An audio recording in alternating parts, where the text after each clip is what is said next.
Saiba quando lançamos vídeos.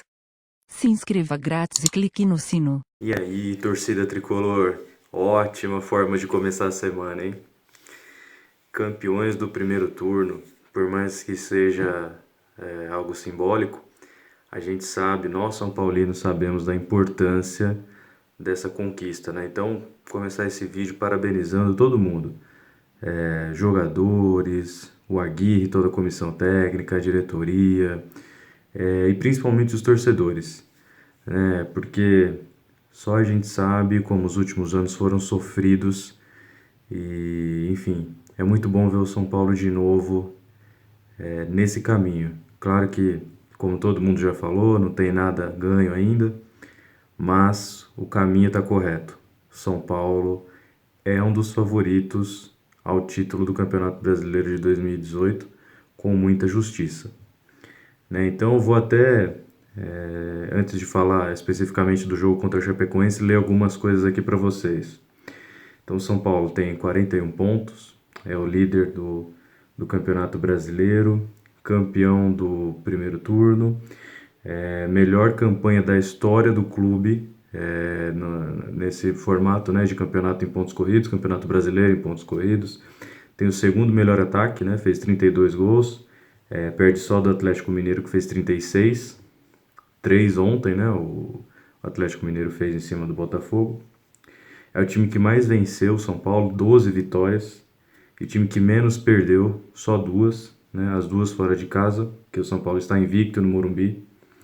E em 9 jogos no Morumbi, levou 297 mil torcedores, quase 300 mil, que dá uma média de 33 mil torcedores por partida. Parabéns, torcida. Dá para aumentar isso aqui no segundo turno, eu tenho certeza que vai aumentar, mas é uma marca muito legal. O melhor time do pós-Copa, né? O time que mais pontuou depois daquela parada para a Copa do Mundo. E uma marca incrível aqui, dos últimos 9 jogos, o São Paulo ganhou 8, né? Num campeonato complicadíssimo que a gente sabe que é o Campeonato Brasileiro. Então, gente, falar rapidamente aí desse jogo contra a Chapecoense, foi até parecido um pouquinho com o que aconteceu contra o Vasco, né? Um gol logo de cara, 2 minutos, gol do Shailon. Um time diferente, armado pelo Aguirre. Eu sei que muitos de vocês criticaram o Aguirre, né? Eu li aí pelas redes sociais e tal. Mas não adianta, gente. Um jogo domingo em Recife, outro quinta-feira à noite, um jogo que acabou meia-noite lá na Argentina com direito à cobrança de pênaltis. E aí, logo no domingo, né? Ontem à noite, já outro jogo importante. Então, se você usa o mesmo time nesses 3 jogos, a chance de você perder jogadores é imensa. E aí, ao invés de você tirar, por exemplo, o Nenê, o Reinaldo, o Hudson e, enfim, tantos outros jogadores importantes que nós temos por um jogo, de repente você perde por 3, por 4, por 10, por conta de lesão, né? Então, parabéns à comissão técnica pelo planejamento que fez. Com certeza isso não foi pensado 2 dias antes, foi pensado muito antes da sequência e deu certo, né, pelos resultados. Mesmo no jogo da Argentina, né, contra o Colón, que o São Paulo foi eliminado, o time jogou muito bem. Merecia inclusive a classificação, que não veio por conta do jogo no Morumbi, né? Mas lá na Argentina, apesar da desclassificação na Copa Sul-Americana, o São Paulo caiu de pé, né? E, enfim, o jogo contra a Chapecoense, como eu estava dizendo, saiu na frente, como aconteceu contra o Vasco, né? Só que entre o primeiro gol, que aconteceu aos 2 minutos do primeiro tempo, e o segundo, que aconteceu aos 37 do segundo tempo, um belo gol do Hudson, aliás, o São Paulo não jogou bem. Faltou consistência, muitos erros de passe e tal. Lógico que a gente tem que lembrar sempre que não é um time que está jogando junto, então falta entrosamento. É a questão do Everton Felipe, que está chegando agora, o Bruno Pérez, né, na lateral direita, que também começou recentemente no São Paulo, mas enfim, não foi legal. Acho que foi um dos únicos jogos, aliás, que a gente viu o adversário ter chances de criar oportunidades. Não criou, até por problemas da própria Chapecoense mesmo, né, deficiências. e por muito mérito do nosso sistema defensivo, que é excelente, né? A gente está vendo, trocam os zagueiros, trocam volantes, a dupla de volantes está trocando bastante, a zaga também troca os zagueiros e o time continua muito consistente na defesa. Mérito também dos jogadores e da comissão técnica, né? Mas assim, faltou criar mais, faltou acertar passe na frente, e aí foi realmente complicado durante alguns momentos da partida. O São Paulo conseguiu resistir e, aliás, conseguiu até que, mesmo estando inferior na partida, a Chapecoense não criasse chances reais de gol, pelo menos não muitas, né? O Sidão não fez nenhuma grande defesa. Então, apesar de não ter jogado bem, o São Paulo conseguiu o resultado, que era o mais importante, abrindo aí 3 pontos para o segundo colocado, que agora é o Internacional, né? É importantíssimo ficar alerta, né? A gente tem um jogo quarta-feira contra o Paraná lá em Curitiba e no domingo joga contra o Ceará aqui no Morumbi, que eu tenho certeza que vai estar lotadaço. Aí eu chuto mais de 60 mil pessoas no próximo domingo contra o Ceará às 11 horas da manhã, que é um horário que a torcida adora, né? E aí, para quem acaba de ser campeão do primeiro turno, tá na liderança, 3 pontos à frente do segundo, vai pegar times como Paraná e Ceará, que podem parecer fáceis, mas a gente tem que lembrar que eles estão lá embaixo e para eles cada jogo agora é uma guerra, é uma chance de permanecer na primeira divisão, que significa muito para eles, para todo o time na verdade, mas para esses principalmente. Então o São Paulo tem que entrar como tem jogado, muita humildade, muita seriedade, sem pensar em título ainda, está muito cedo para isso. E encarar com seriedade, humildade e enfrentar esses jogos como finais mesmo, porque a gente viu, por exemplo, a dificuldade do Internacional para ganhar do Paraná em casa, né? Fez um gol lá, deram 8 minutos de acréscimo, foi fazer o gol aos 52 numa falta que a bola ainda bate na trave, enfim, muito sofrimento. Então, a gente não pode esperar facilidade, mesmo que os 2 próximos jogos sejam contra os 2 últimos colocados do campeonato. É preciso manter essa seriedade que o São Paulo vem apresentando.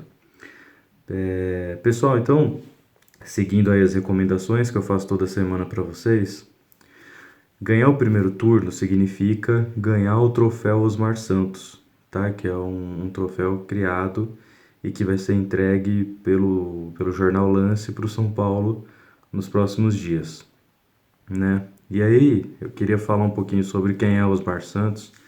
Sei que tem muita gente mais nova aí no canal, talvez não saiba quem é.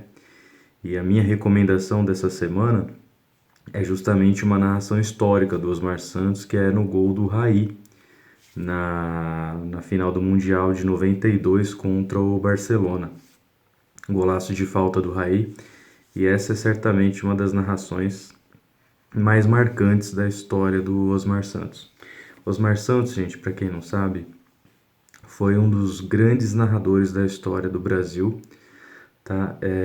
Narrava na Rádio Globo e era chamado de o pai da matéria, muito culto, um cara fantástico, muito querido entre a mídia esportiva, e era considerado mesmo, se falar o melhor, lógico, a gente sempre teve grandes narradores, mas ele estava ali entre os 2, 3 melhores sempre, em qualquer votação, né?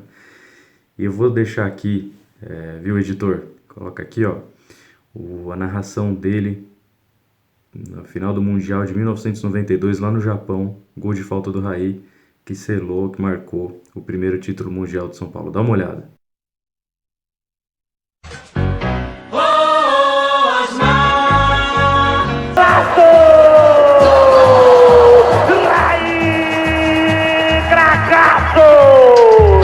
Pode ser o do Brasil! É gol brasileiro para o japonês curtir, para o mundo ver! Raí, golaço! Pode ser o gol do título! Boa, garoto!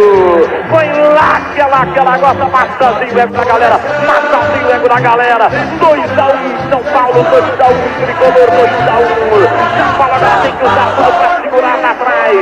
35 passados, essa para complementar. Raí na Globo de novo. Então, gente, o Osmar Santos, voltando a falar dele, vocês viram que era realmente emocionante. Em 1994, ele sofreu um acidente de automóvel lá numa rodovia próxima a Marília, que ele é nascido lá em Oswaldo Cruz, ali na região, né, no interior de São Paulo. Ele sofreu um acidente grave, infelizmente teve danos cerebrais e não pôde mais narrar, né? Infelizmente a gente não pôde desde então contar com o talento do Osmar Santos narrando, infelizmente. Hoje ele comanda a equipe da Rádio Globo, a equipe esportiva, né? Virou artista, pintor, um cara que continua fantástico, tem dificuldades na fala e tal. E eu tive a oportunidade de entrevistá-lo entre 2013 e 2014, quando a Pênalti lançou uma bola chamada Gorduchinha, que é a forma como ele chamava a bola, né? Vocês viram na narração aí do gol do Raí. Então a Pênalti lançou uma bola com esse nome e a expectativa é que esse fosse o nome da bola da Copa, né? Claro que quando a gente está falando de CBF, FIFA, não dá para contar muito com a sensibilidade dessas pessoas, mas ainda assim foi uma homenagem belíssima. Eu tive a oportunidade de falar com o Osmar Santos, é uma pessoa realmente maravilhosa. Então, Osmar, nosso abraço.